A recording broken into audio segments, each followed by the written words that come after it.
Hello, welcome to Movie Marathon Mood. It's the show where we watch a bunch of movies and then we talk about them. It's as simple as that.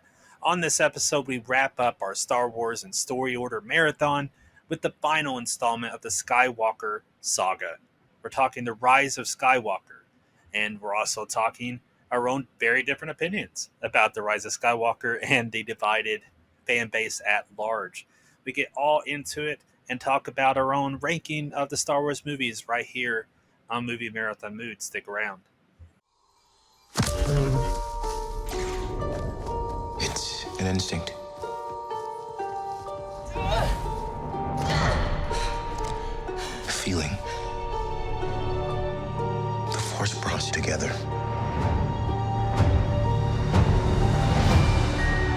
We're not alone.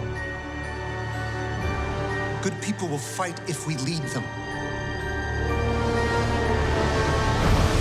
People keep telling me they know me. No one does.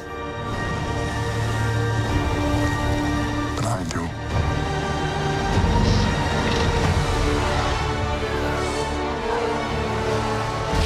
Long have I waited. And now you're coming together.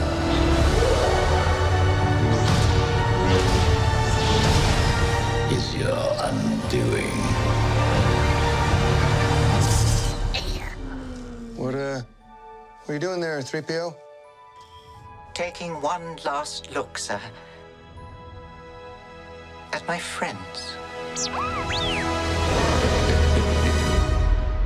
The Force will be with you. Always.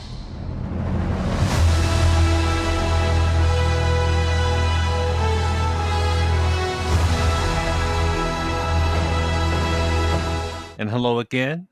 Jesse Gilstrap here, joined by my pal Drew Cordell. Drew, my friend, how are you? Oh, I'm good, Jesse. I'm good. I'm still recovering from watching this movie, but no, I'm good. How about yourself? I'm doing fine, and we have plenty to kind of discuss and get through here as we get into this particularly divisive entry in Star Wars movies and the Skywalker Saga, etc. But before we even really get going, at the end of this episode, we'll be kind of ranking our own personal Star Wars, choices, which ones we prefer, ranking them all. But before we do ours and before we talk about Rise of Skywalker in particular, I was going to go through some other rankings of the Star Wars movies. So if you go on IMDb and look at least as of this recording, worth stipulating, but I'm pretty sure they at this point, they're pretty static for the time being, at least, as averages tend to go and public opinion tends to go. But IMDb, and you kind of look at the ratings for each one. At the top, I don't think you'll be surprised to know that's Empire Strikes Back. Yeah, not at all. And then A New Hope, followed by Return of the Jedi. So the original trilogy, no shock by audience opinion, is the be-all, end-all at the top. The kind of inarguable top for majority of people. But then at number 4, you actually have a tie. Do you have a guess of what the tie is at number 4? Say Force Awakens and Rogue One. Yeah, that is it. And then you have Revenge of the Sith. Again, not surprising. A lot of people have praise for that movie. And we did too. Yeah. Even though I think sometimes people go on and on about the darkness. Like, oh, I love it when it's dark. It's the same thing with the Empire. Like, it's great because it ends on a downbeat. And like, sure, I understand to some degree liking some variants, but I don't inherently agree with those movies being dark either. Right. But say la vie. Revenge of the Sith, then The Last Jedi, Solo, Rise of Skywalker, and then the tie of Phantom Menace and Attack of the Clones. I think that's kind of says a lot that those would be at the bottom in general in terms of wider public opinion. Right. If you look on Metacritic, which rates critics' reviews, A New Hope is the best one, followed by The Last Jedi. The Last Jedi is really high in the critical world and critical response, and not far behind really in terms of audience response. But trolls would be believed that it's way worse, even though it's got pretty high ratings in both worlds. Empire Strikes Back, then The Force Awakens, Revenge of the Sith, Rogue One, Solo, and then you get into all the ones that are kind of middle of the road in critical response. None of the Star Wars movies are rated badly. Right. They all get, at worst, a mixed response. And that's where we are now, starting with Return of the Jedi. So, like, from audience perspective, Return of the Jedi is part of the original trilogy, and it's awesome. But you get to critics, and it has that more divided response, which I think has always been kind of fascinating. Right. The disparity between those two worlds. Then Attack of the Clones, followed by Rise of Skywalker, and then The Phantom Menace at the bottom. So, like, on average, Phantom Menace is the worst by wider opinion, not our own opinions, but that's not really the point. The point is, like, on average, Phantom Menace stays at the bottom. Yeah. But Rise of Skywalker and Attack of the Clones are all right there. Right. What I think is interesting about this is, besides the fact that it's divisive, Phantom Menace is divisive, and it has that idea of expectation around it. So people were, oh man, first Star Wars movie in 16 years. It's not the original trilogy for the first time. Right. Blah, blah, blah. Phantom Menace comes out. People have various responses to what George Lucas did, which was very different than the original trilogy and inventing a lot of technology and very different kind of tone than some of the Star Wars people had seen before. So it goes. Rise of Skywalker, on the other hand, I feel like is divided for even different reasons. Because instead of just expectations around it and being different than what people may or may not want from Star Wars, this one is almost like you keep dividing the audience.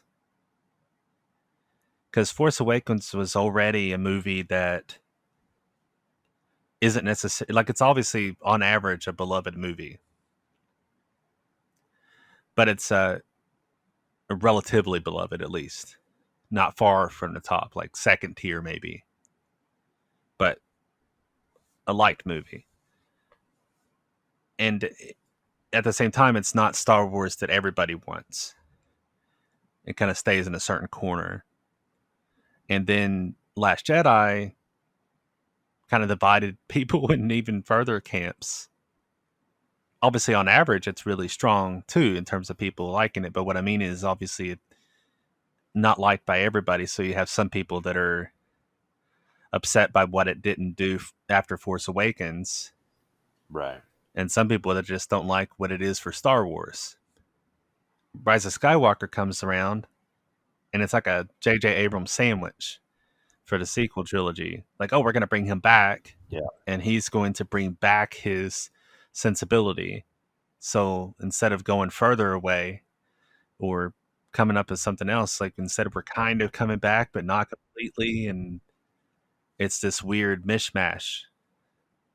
in terms of what you'd expect it to be or not. I just think there's not really anything like it in terms of movie series that steered away and kind of steered back as much as this.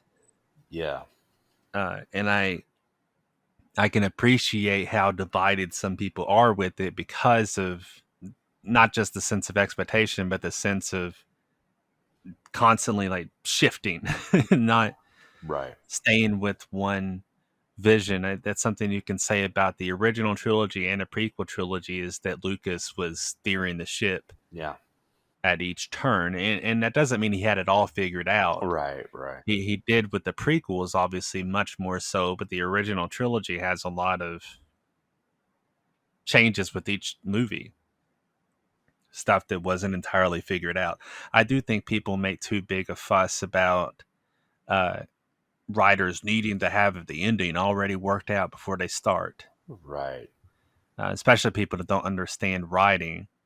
Because if you look at one of the best television shows of all time, Breaking Bad, they didn't have it all figured out. No. One of my favorite details is they talked about the opening of season 5 or part 1 of the final season, Yeah.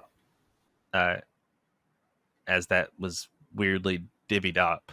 But you have the first part of the last season, and Walter White's buying this weapon, and then it's in the trunk of a vehicle, and you're like, oh, what's he doing that for? And the writers had no idea what he was doing that for.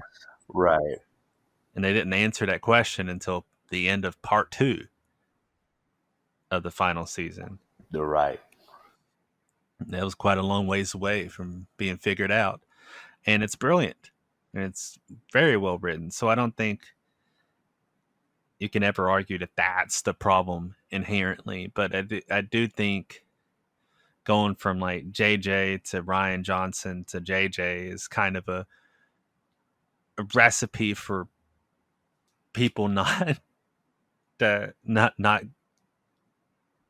necessarily being in agreement. And obviously they were looking for trying to please the most people. It's just a fascinating problem. I do think Right. it's interesting that Colin Trevorrow and Derek Connolly are still credited on the screenplay.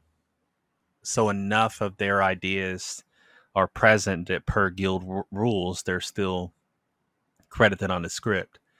I'm not personally in the camp that says Colin Trevorrow, I wish we could have seen that version of the movie.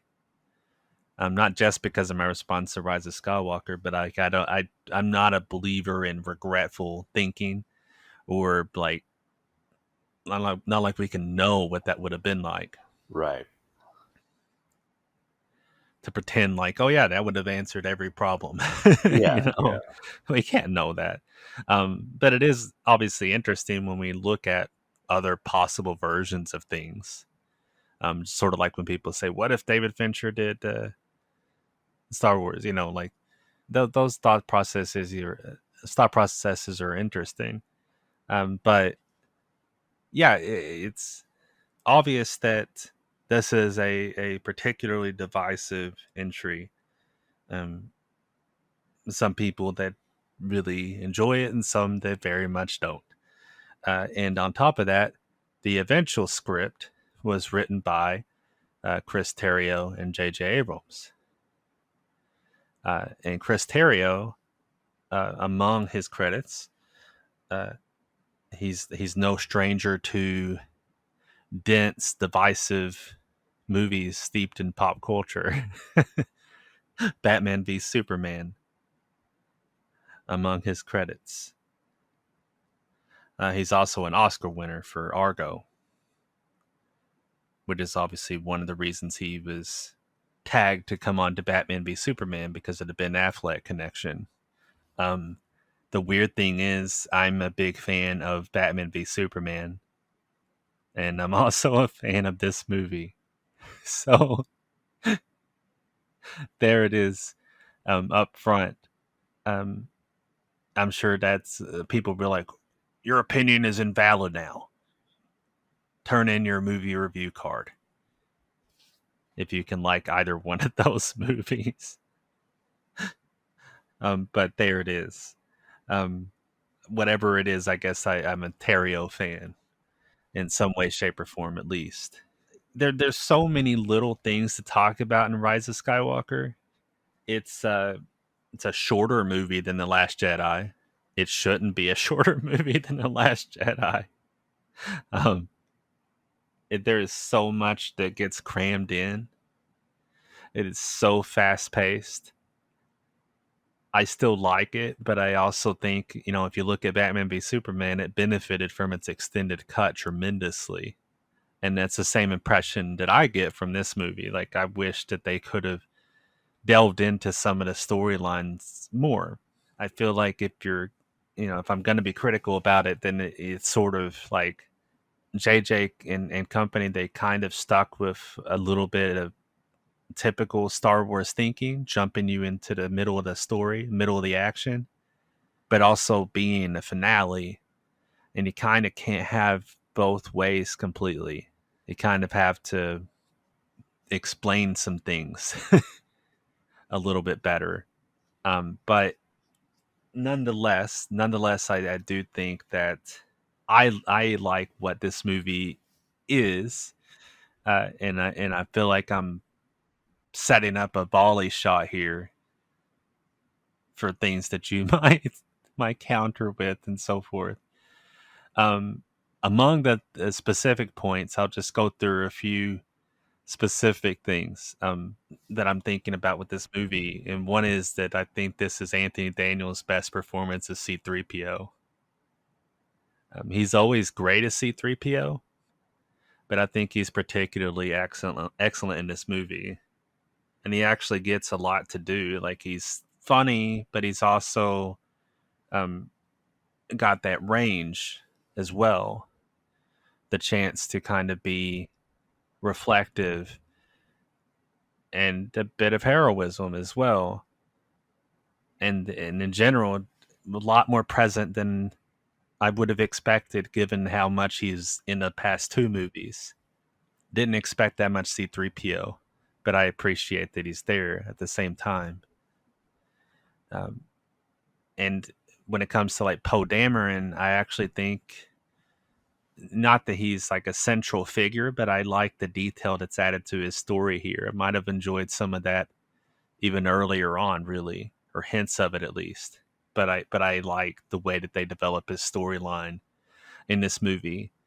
Finn, on the other hand, kind of gets let go, and Rose definitely gets let go, which is sad to me. But Finn actually has a whole bit where he's wanting to say something to Rey and he never says it, which is frustrating.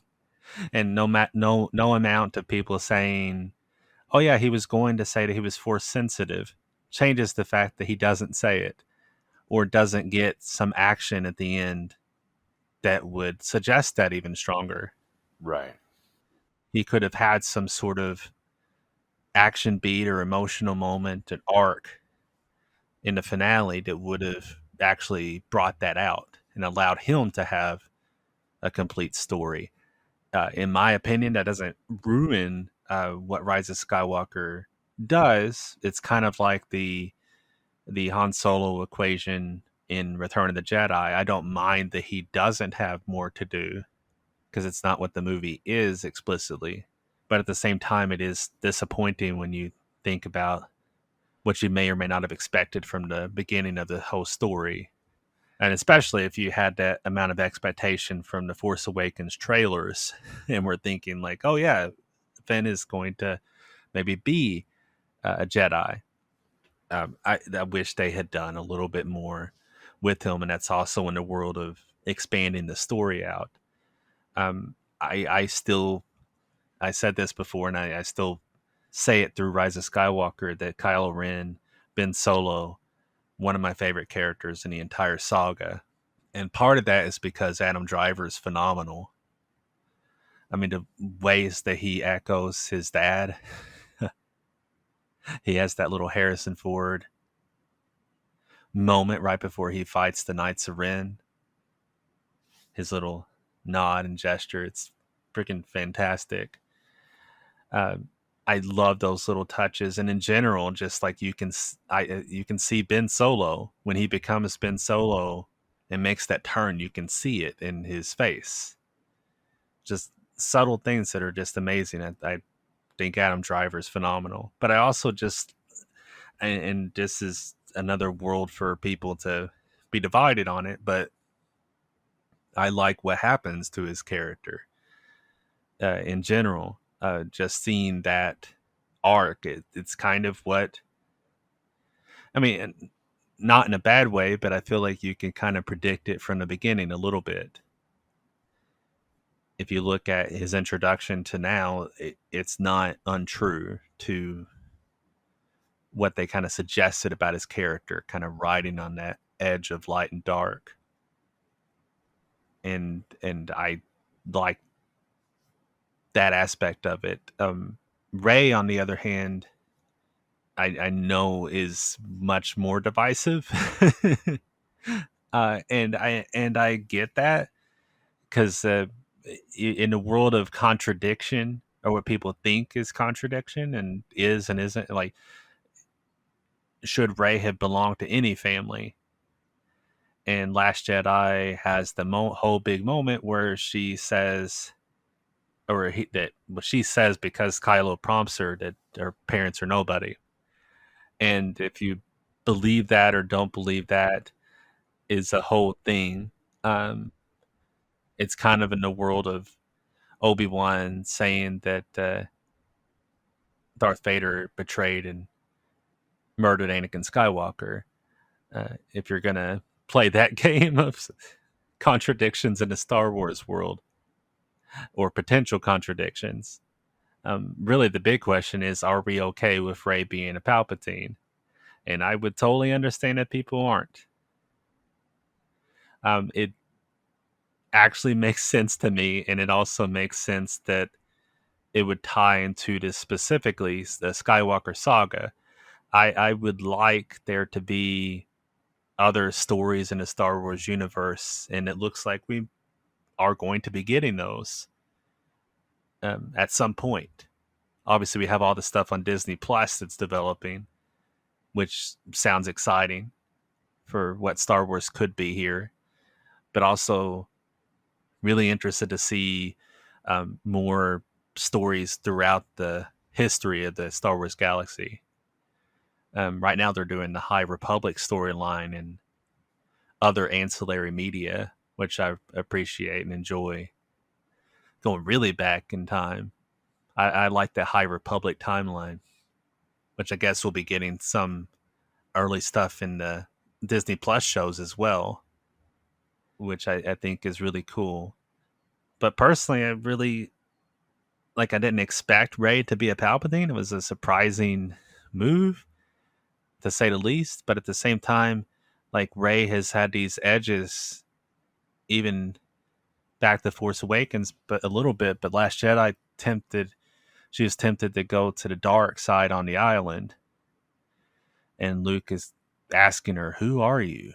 Like this kind of edge to it. And I don't think it's unrealistic to say that she would have some potential darker bloodline. Same that he did as well. Those echoes don't bother me. And then you have the idea of Palpatine kind of sort of being back, the clone version of him being back. And it kind of ties into that nature of Darth Plagueis again, and the idea of like Sith trying to get back at whatever cost, and how that ties into, on the other side, the idea of force healing, which was first shown to us on The Mandalorian in season 1. And I mentioned this when we were talking about Mandalorian season 1, but they showed it on that show first, and then right after Rise of Skywalker comes out, and you see the idea of force healing play out in this movie. And it's kind of like the opposite for a Jedi, in terms of not just becoming a Force ghost and accepting death, but also uh, the ability to heal more purely and sometimes taken out from your own life force. I think that's a nice notion that balances out with the way that the Sith hold on to what they can of life no matter what.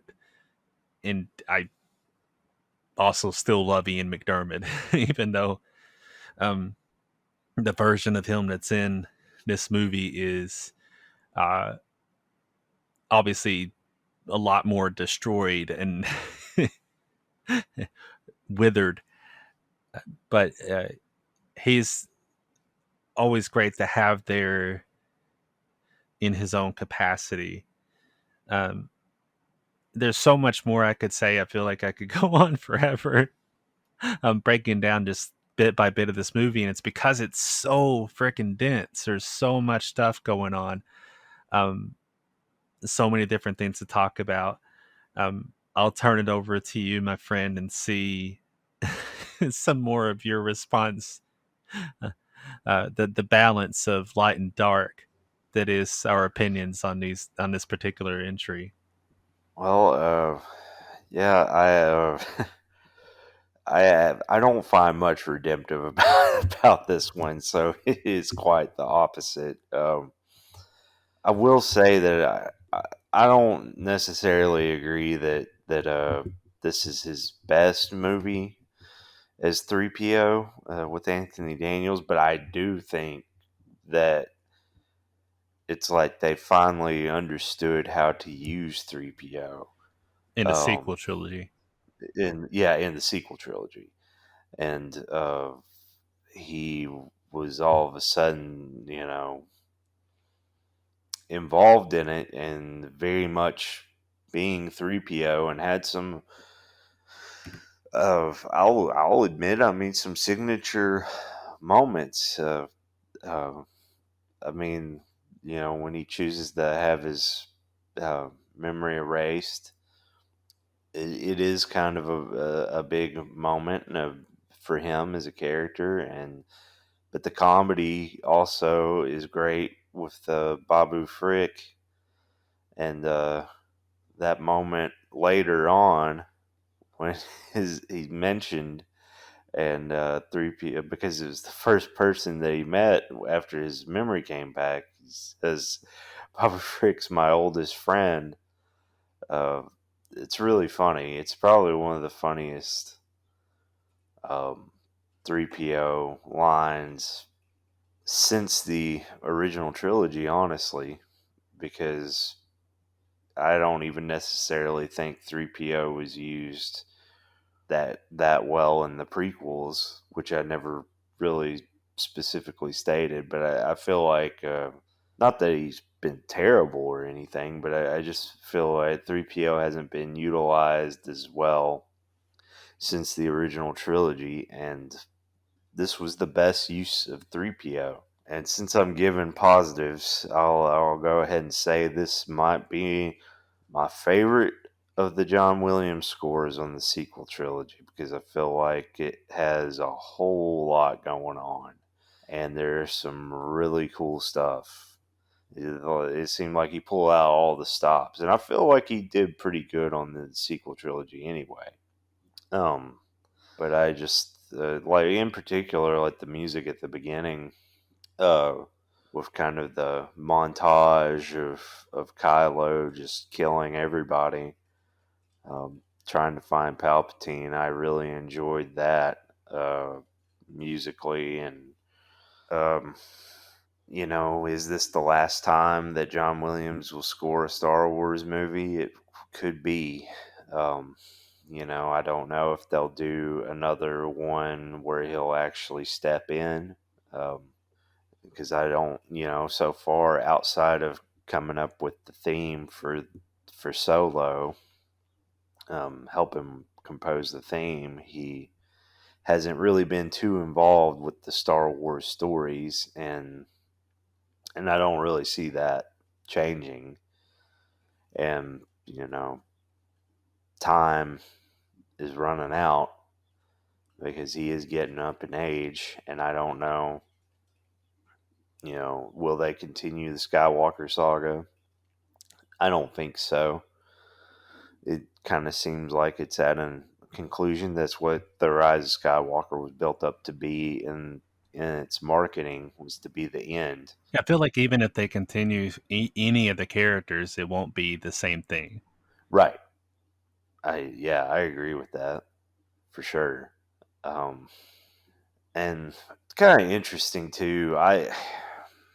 In a way, I feel like maybe things would be a little different with how I felt about this trilogy as a whole if these were episodes 10, 11, and 12 instead of 7, 8, and 9. Because I think there's just so many missing pieces that they never quite really fill in terms of just what happened exactly between Jedi and Force Awakens. Some of the motivations, some of the big moments, and then some of them are heavily hinted at, and some of them are explained to a satisfying degree, and most of that comes from Last Jedi, um, kind of what happened with Luke and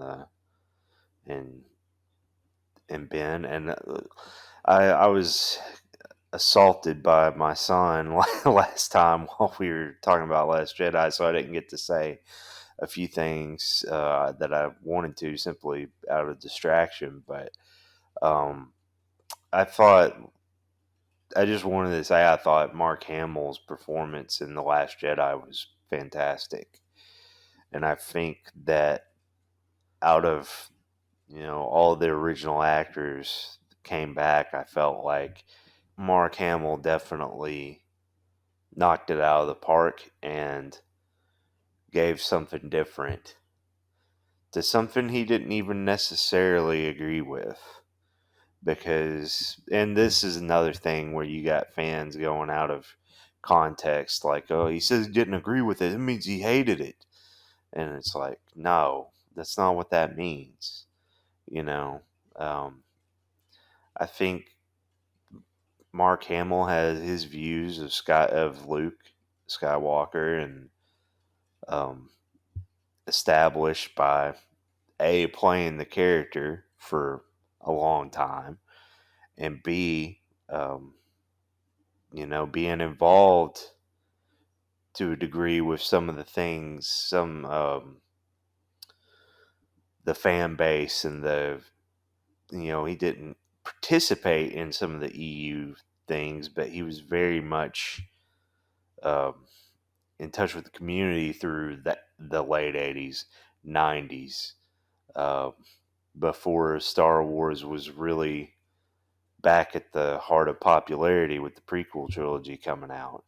Um, he it was kind of Mark Hamill keeping it alive with the fan base. So, but I think for him to actually invest in something that he didn't necessarily agree with and just completely go with it and make it believable and make it work, um, just speaks volumes about him. And and I think that's where I'm gonna kind of jump off from, and is like what I think I loved about The Last Jedi was that it presented these ideas, and we'd come off, The Force Awakens, which to me didn't really do anything other than just start it. But even then, like, I felt like, okay, what can happen? What is this gonna be? I still don't feel like I know what this trilogy is gonna be. And The Last Jedi just completely brought this whole other thing I wasn't expecting. This whole other side was explored, and it was different. And I loved where some of the characters were left, specifically Rey and and Kylo Ren. And I think that uh, I I do like the implication that Rey was not related to anyone, and I think they should have stuck with that. Not because that's what was said and that it was a contradiction, because that doesn't bother me. But I think that what it ultimately ended up being was just kind of dumb.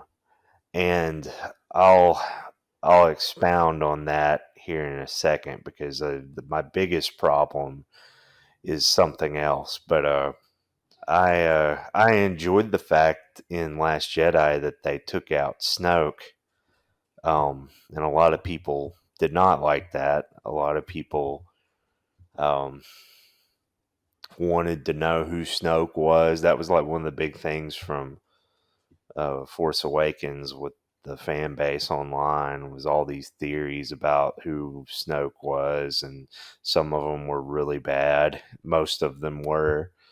Um, and I loved that the message of the Last Jedi with him was it doesn't matter. Uh, so um, I I liked that because it opened up this whole possibility for Kylo Ren as a character. Like now, he, like Last Jedi basically said, okay, everything you think you know is out the window.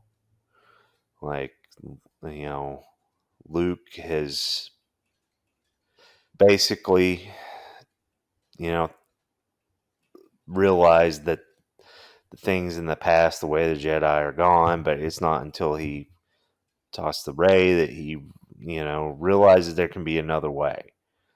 And um, I feel like that also kind of gets abandoned in a way.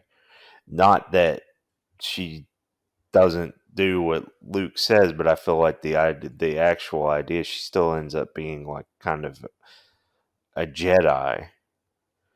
And like, in a way, yes, I get it.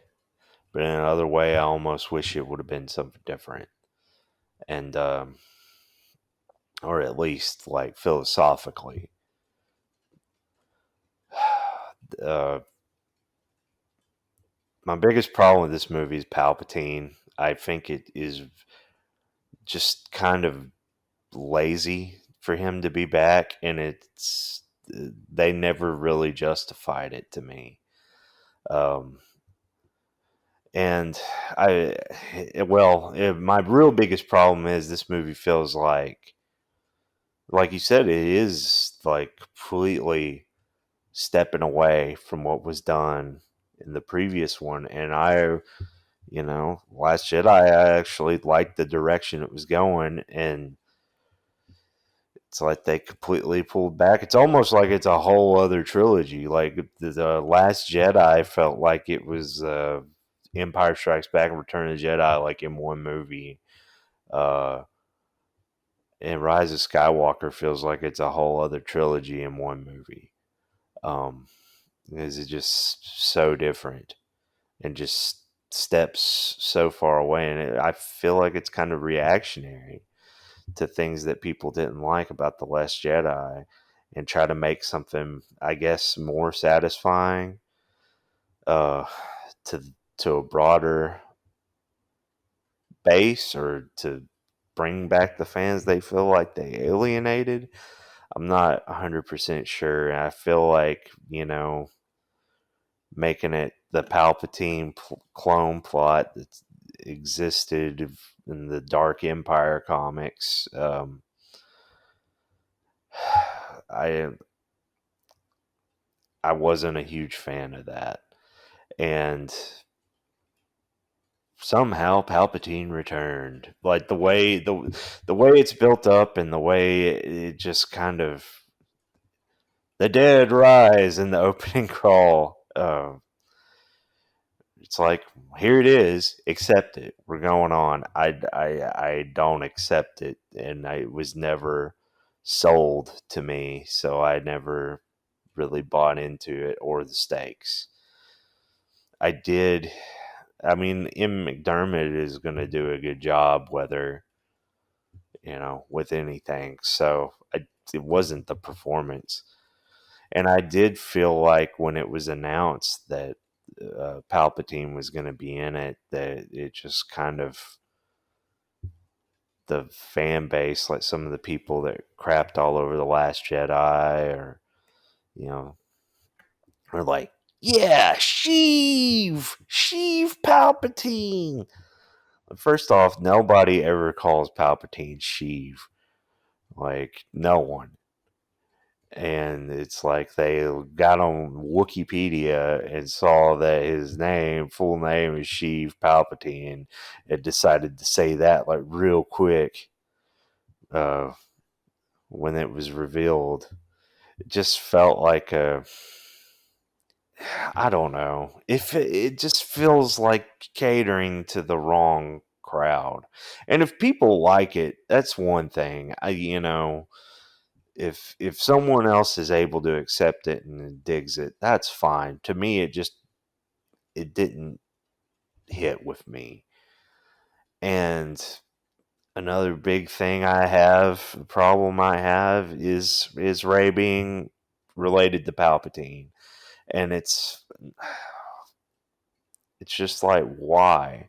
I mean, I get there's darkness. I get that like the point you made, I don't dispute that there's something to her that's just so different. But I almost liked the idea that Luke asked her who she is, because she just simply comes out of nowhere. Um, has no, has absolutely no relation to anyone, because that kind of goes back to the Jedi to begin with, is that they weren't even uh, supposed to have any attachments. They weren't procreating, so there weren't any bloodlines um, for a long time. And I kind of like the return to that in a way, but with her being a Palpatine descendant, it just feels like it was just done to tie into Palpatine being back, to change it up, and to appease the fans that hated that she wasn't related to anyone, because that was another big complaint of a lot of people about The Last Jedi, and I never understood it, was that, oh, it's so stupid she's not a Skywalker. Oh, it's so stupid she's not a Kenobi. It's so stupid she's not this or that. I mean, that has never been Star Wars. That has never been the thing. So I never understood why all of a sudden a bloodline was so important.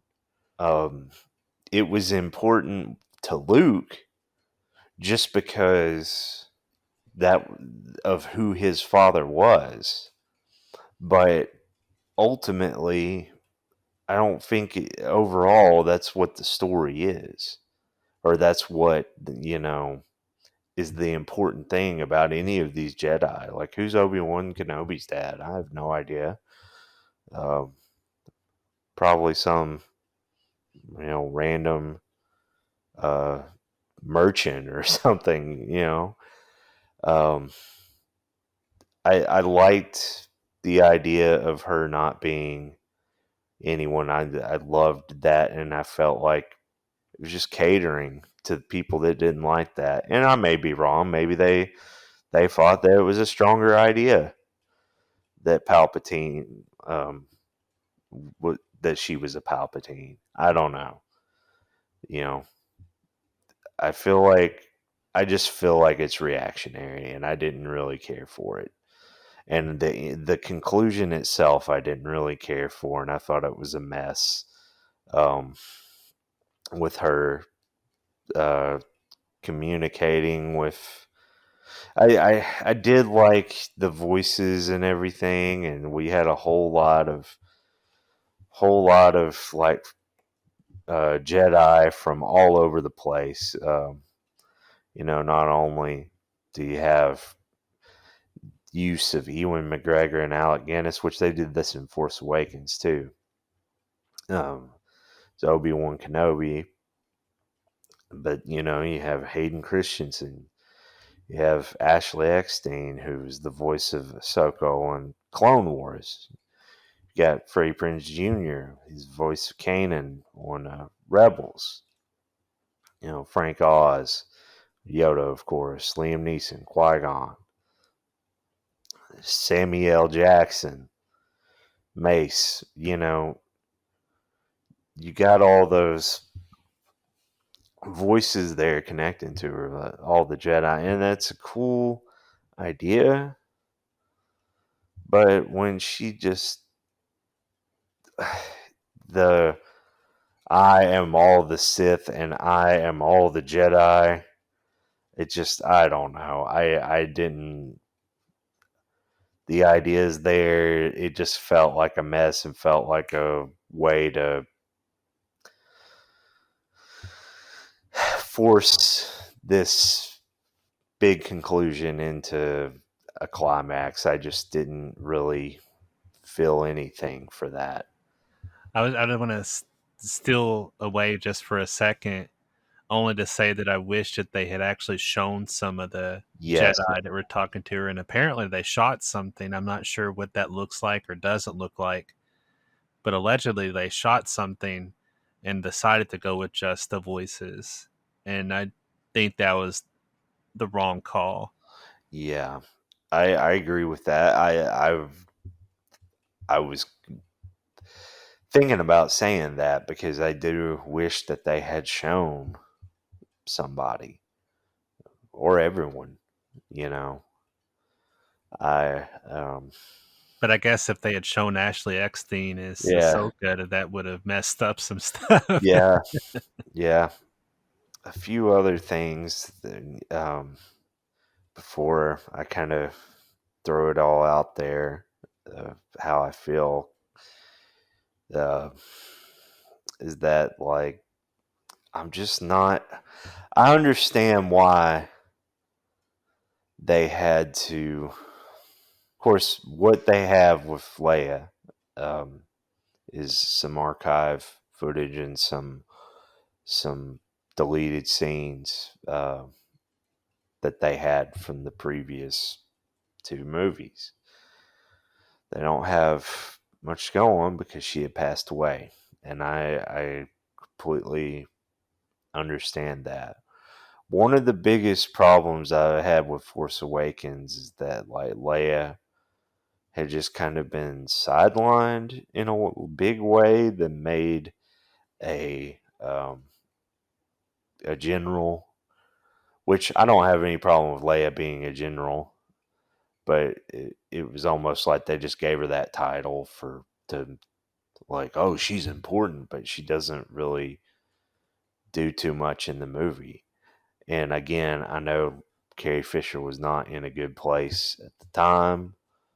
I don't know, the health wise. I don't know if that was the reason why it was written the way it was written, or if it was just never intended for her to play a huge role. But one of the big things that disappointed me about that was the hint of her force abilities in the Return of the Jedi, and the promise of her maybe training with Luke.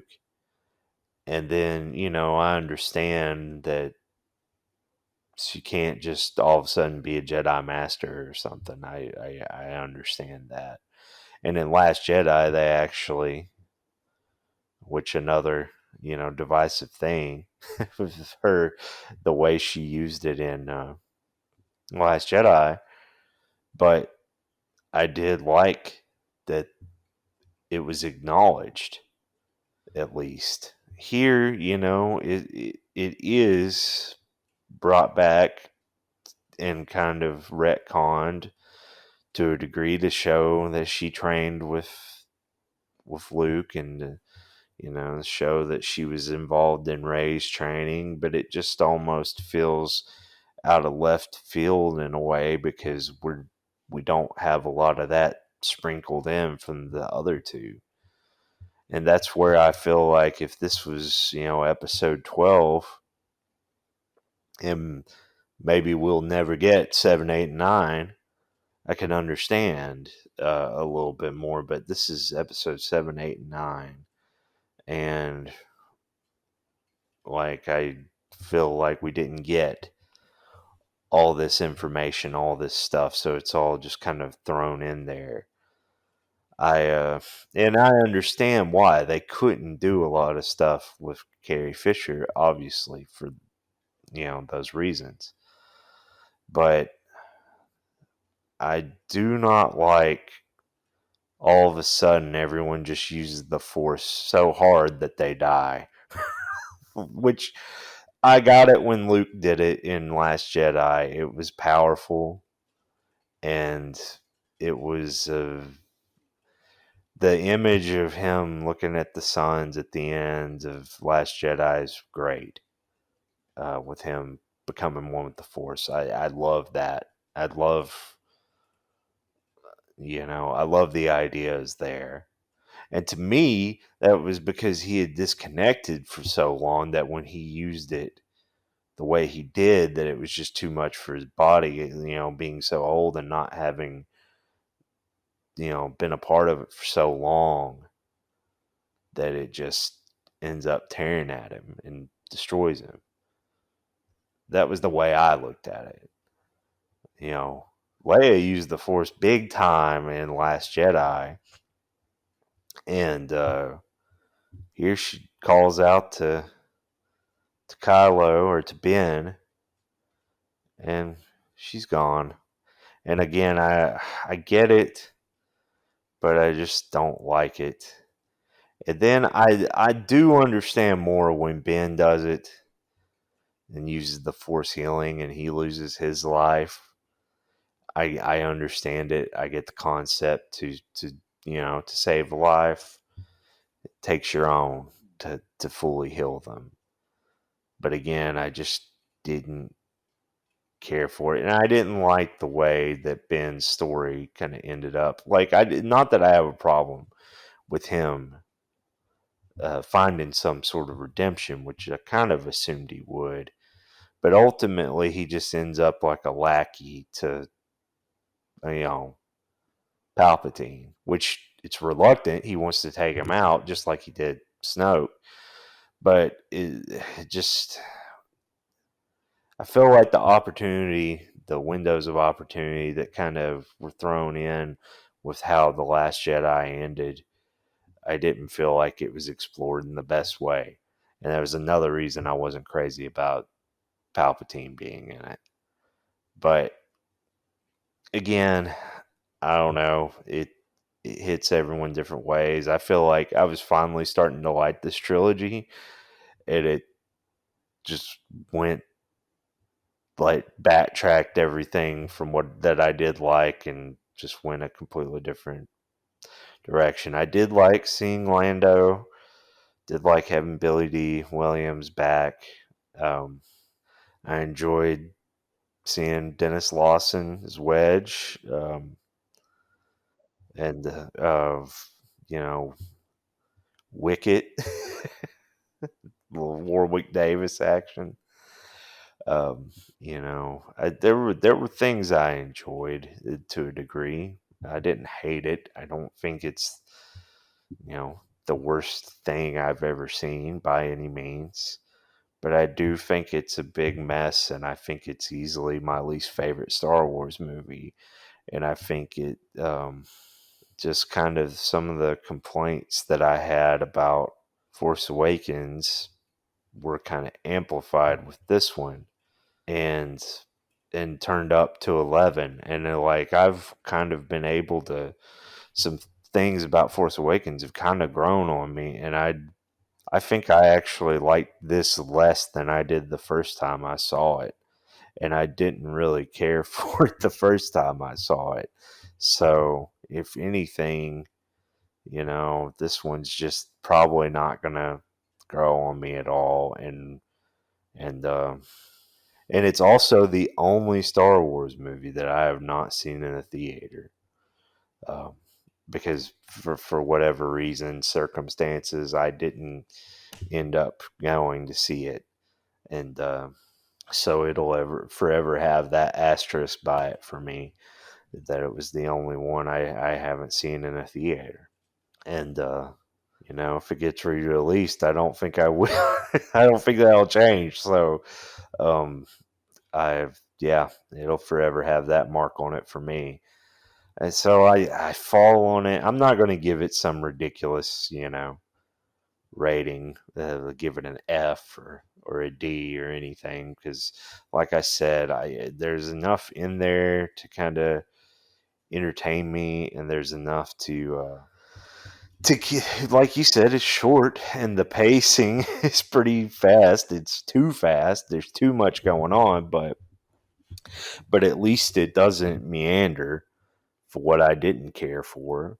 Um, about it. So ultimately, I fall at a solid, like, well, not solid in terms I think it's solid, but just like a straight up C.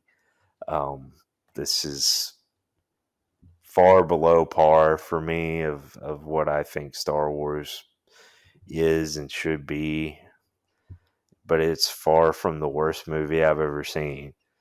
Um, but it's a mess, and I wish they could have done something different and ended it more solidly. Um, I will say that I honestly didn't mind her adopting the Skywalker name at the end. I kind of figured that's what she was going to do. I figured that's why it was going to be called Rise of Skywalker. I didn't think that she was going to turn out to be a Skywalker like everyone else did. I thought, oh, you know, Luke will end up kind of adopting her some way, like, or something like that. Even though he'll be a Force ghost, it'll be something like that. Like, she'll be part of the family. Um, but so that didn't bother me when she says that she's Rey Skywalker as much as it did other people. The other reveal about it, I did not care for it at all. Well, can you imagine if she said, "Oh yeah, I'm a Palpatine"? Oh yeah, See how I'm that Rey, goes. I'm Rey Palpatine. Immediately get shot. And that lady just immediately pulls out a blaster. Yeah, yeah. Runs away I mean, screaming. based on how she was trained by Skywalkers, essentially, it makes sense to choose her destiny like that. Right. I, yeah, I think that makes perfect sense. I will say, like, Force Awakens, one of my criticisms of it, slight criticism as that goes, because I love the movie, but nitpick or however, like anything can be nitpicked, right? But uh, Force Awakens production design is definitely really cool and slick, and I like it for what the movie is overall, but it's not really dynamic. It's basically boilerplate kind of Star Wars, right? Right. It doesn't do anything inventive. And I love the production design in Rise of Skywalker. I feel like it actually does some different kinds of things um, that I appreciate. I do, they do like the light speed skipping and jump through a lot of different places really fast. Right. And it's a little bit of cameo for some places and stuff, which is fun maybe, but in some ways I wish we'd spent even more time on some different places. But I kind of love Exegol and the way that it feels like Star Wars, something out of Star Wars Rebels to me. Uh, that like hint of ancient evil. I kind of dig that, and there are visuals in this movie that are just so epic that I just really like, almost surprisingly epic. Like, oh yeah, we're doing this now, aren't we? Okay. And that's part of why I wish the movie breathed a little bit, because it's almost like we're in this now a little fast, as opposed to getting a chance to breathe. But regardless of which, I appreciate the visuals in the movie. I'd like to at least briefly touch on some of the other casts, like Charlie Henderson, who is terrific in general. The first thing that I always think about with her is Moaning Myrtle, Right. but she's definitely been in other things as well. But Babu Frick is just one of the best creations. Uh, Babu Frick is awesome, and I feel like that's almost like universal. Of anything that's in Rise of Skywalker, Babu Frick is great. Yeah, I won't contest that. Uh, Naomi Aki as Jana is one of those things that is like an attempt at expanding on Finn's story. The idea that there are other deserters of stormtroopers. Right. I like that idea. I like the way it also starts to touch on the same thing that we already thought about when we watched Force Awakens, the idea of, slaves and breaking free from that. Right. Like that's already present, and now you're just kind of saying, "Oh yeah, more did it." Um, Somebody suggested on a show I was watched, Fat Man Beyond, Kevin Smith and Mark Bernardin, and I don't know if it was Mark Bernardin or who suggested it. Might have been somebody in the audience. I'm not sure, but they suggested that maybe it would have been better if they had been deserters because they were inspired by Finn's story. Right. And that could have been something in terms of a larger narrative, as opposed to, oh yeah, they just discovered some more and there they are. It could have been nice to build on that in some way. I don't mind the detail. I just wish they, in a way, had done something more with it. But really, I wish they had just done more with Finn as far as being force sensitive, or giving him more emotionally to do Right. in the story. That's really what it comes down to. But the details, I don't really mind necessarily. And I also like Carrie Russell being in Star Wars. I'm not surprised that JJ brought her in, of course. Right. Long history with her. In fact, the last time that JJ actually did a finale was back on Felicity. So he has a history of not doing finales. And he came back for Rise of Skywalker, but traditionally he sets things afoot and then runs away as Right. a producer. That tends to be a pattern. But yeah, point is he brings Carrie Russell in, and I think she's good in this movie. You only briefly see her eyes, but when you do, I feel like she suggests a whole lot of history and emotion in just a short beat, and I think that's really effective. I There's a lot in this movie, isn't there? We've said that a lot. Like, it's so fast paced and dense. A whole trilogy in one movie, practically. There are rumors of a longer cut. I don't know if that's true or not true. How much was possibly left on the cutting room floor? There's talks that there is footage of Kylo surviving at the end, or Ben Solo rather surviving at the end, and him and Rey starting a Jedi Academy on Tatooine at the Lars homestead. Obviously, it's still in the cards that there be a Jedi Academy that Rey starts. Right. But yeah, I'm curious how much is true or not true about an extended version of the movie. But I wish that if there was one, that they put it out. Yeah. Whether people like it or not like it is one thing, but like, let us have that version and see this movie breathe a little bit. Um, I think the finale of the Skywalker saga deserves a little breathing room, especially the way this narrative plays out.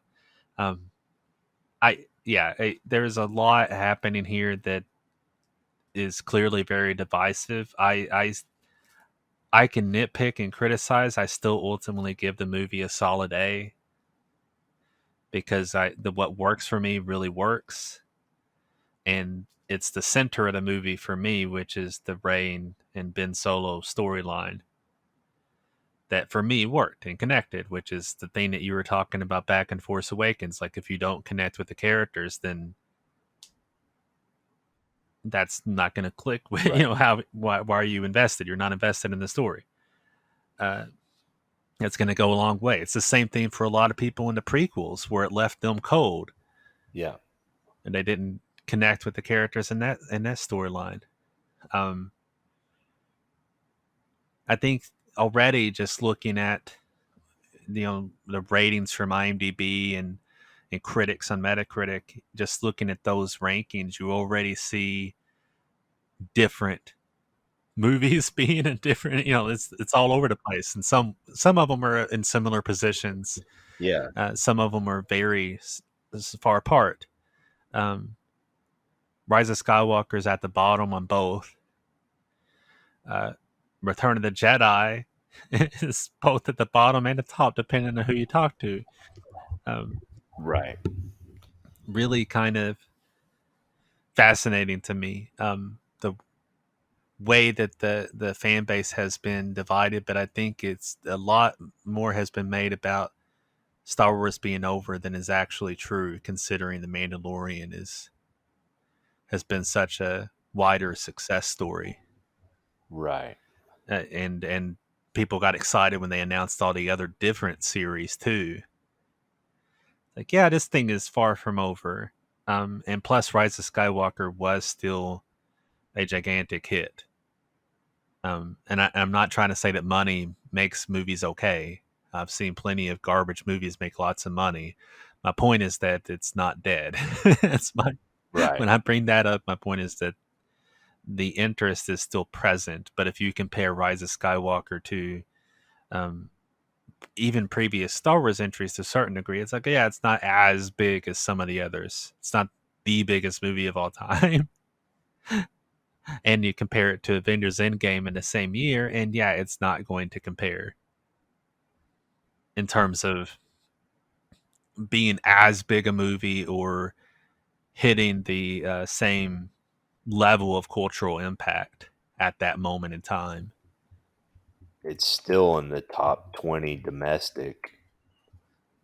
Right, exactly. It was a big box office success story. So like, uh, you can't really write that off. Solo was a lot bigger failure at the box office, and it still made a lot of money. It just Yeah. didn't make what it needed to make a profit. It's still in the top 200 domestic. Right. Uh, It's just the fact that they yeah. spent so damn much on it. Yeah. They spent so much reshooting and stuff.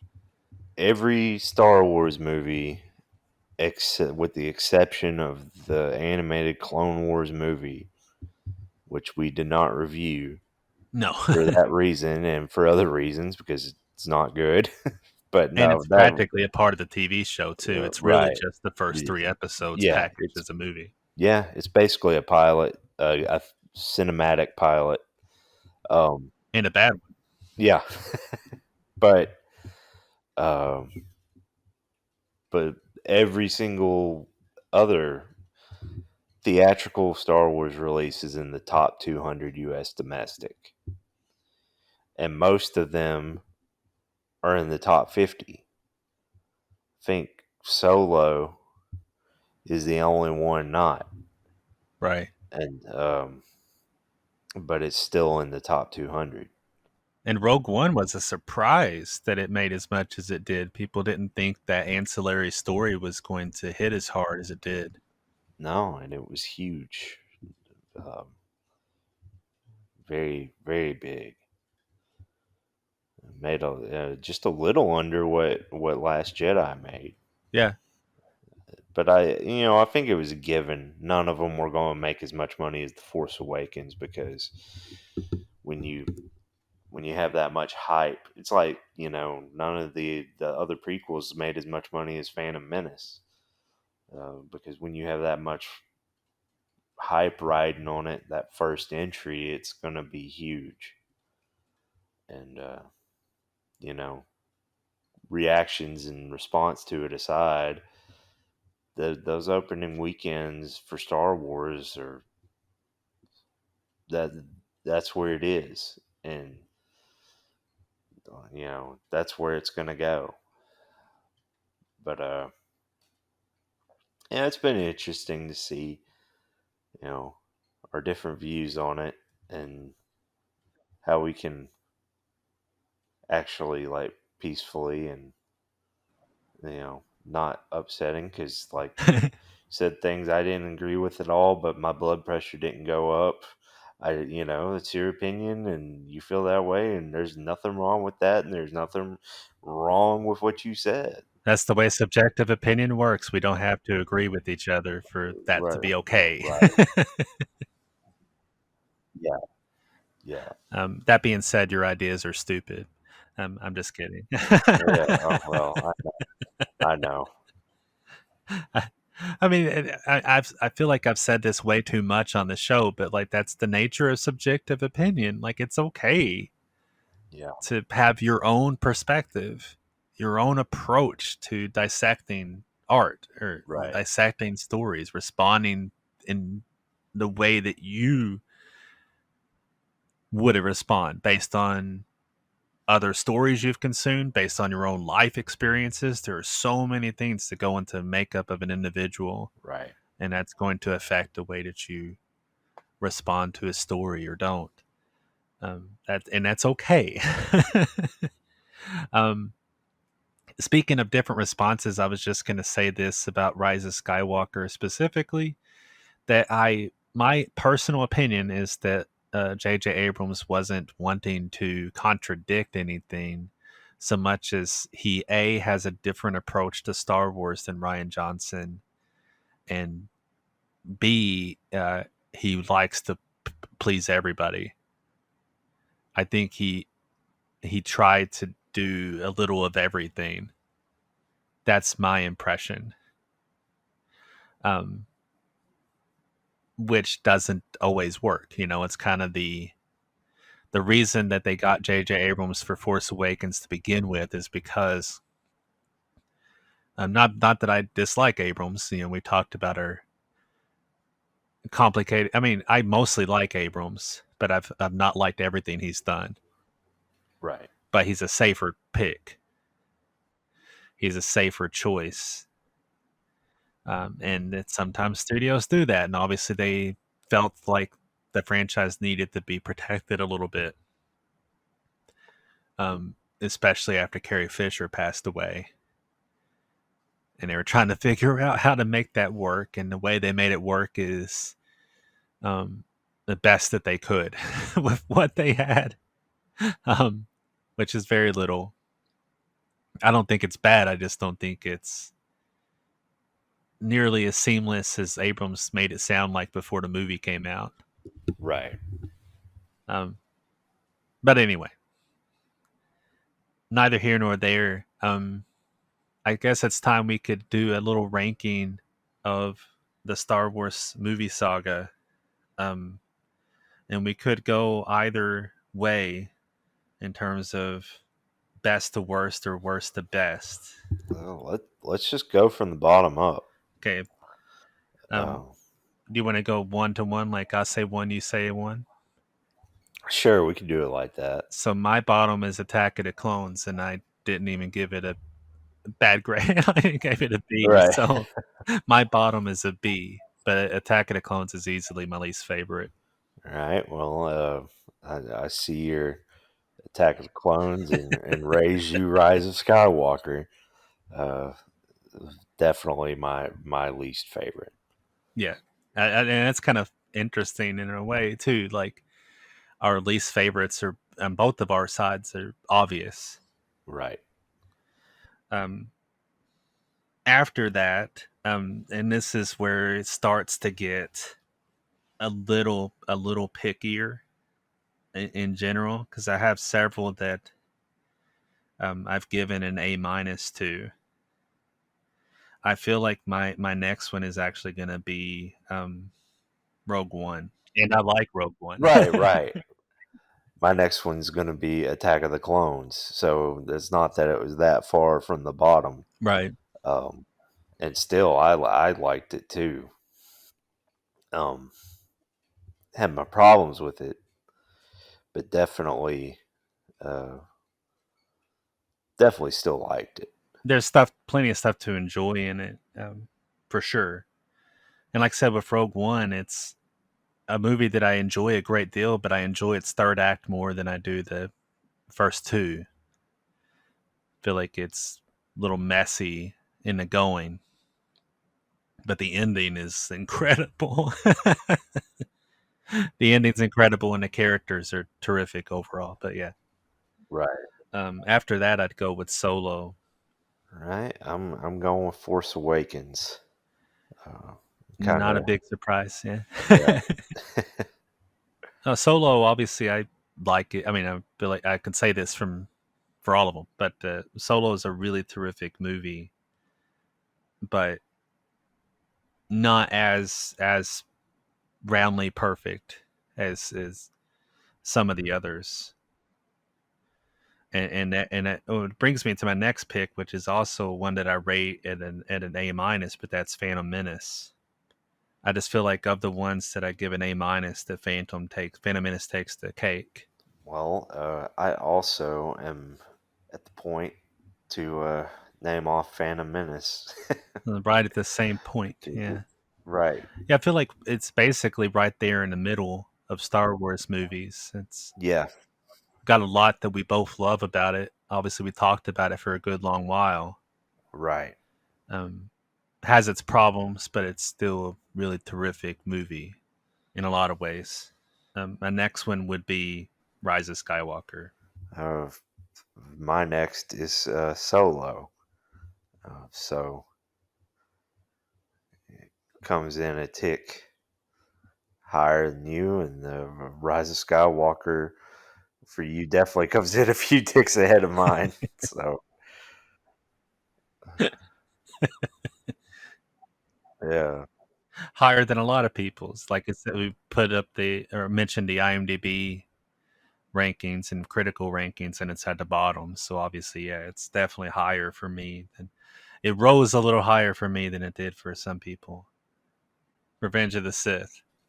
I'm gonna throw out Last Jedi at this point, because kind of getting to that range where I'm getting into A's. And I definitely think that Last Jedi uh, deserved to be in this kind of top level tier.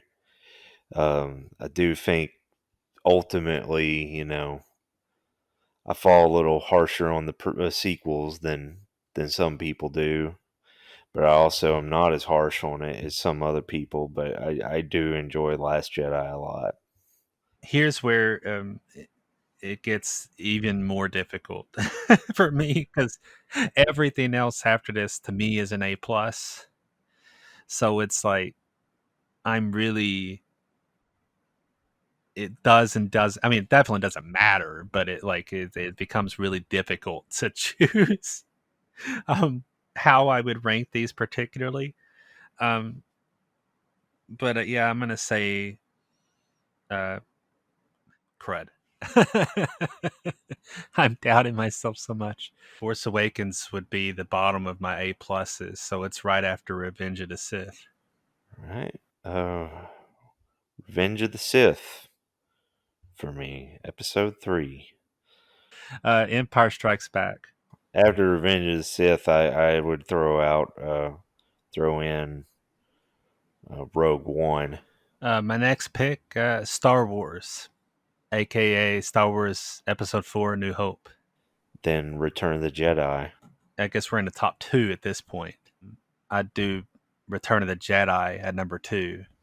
Well, it is Empire Strikes Back at number 2 for me. It's actually going to be not the sequential order. for the top three, because A New Hope is my number one, just because obviously it was the only one I had left. Just as I had The Last Jedi left.